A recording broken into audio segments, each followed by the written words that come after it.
সত্যিকার ভালো স্ত্রীর জীবনের সবচাইতে দামি সম্পদের নাম হচ্ছে তার স্বামী। মাকে, বাবাকে, পরিবারকে সব কিছু ছেড়ে ওই স্বামী নামক শব্দটাকে খুশি করার জন্য সবকিছু ছেড়ে অচেনা এক পরিবারের মধ্যে চলে আসে। সুবহানাল্লাহ। আসে তো আসে, খুব অবাক লাগে, আবার মানাইও নেই, একদম ম্যাচিং হয়ে যায়। যেখানে যাই সেই রকম একটা মেন্টালিটি আল্লাহ পাক তাদেরকে দান করেছেন ম্যাচিং হয়ে যাওয়ার জন্য। একজন সত্যিকার ভালো বউ তার জীবনের সবচেয়ে বড় নিয়ামত মনে করে দুনিয়ার তার স্বামীকে। কারণ সবাই তার সাথে বেঈমানি করবে, আমার স্বামী কখনো আমার সাথে বেঈমানি করবে না। সবাই আমার হাত ছেড়ে দিবে, আমার স্বামী কখনো আমার হাত ছাড়বে না।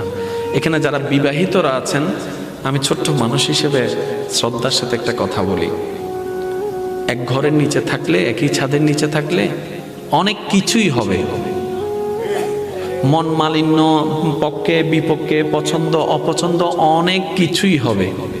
এগুলাকে ফোকাস দিয়েন না, ডিভোর্সে যায়েন না। কারণ ডিভোর্স করে যেখানে যাবেন সেখানে যে মহাসুখ পাবেন এরকম কোনো গ্যারান্টি নাই। যেখানে আছেন থাকুন, আল্লাহর রহমতের আশা করুন। ডিভোর্স কখনো সমাধান হতে পারে না।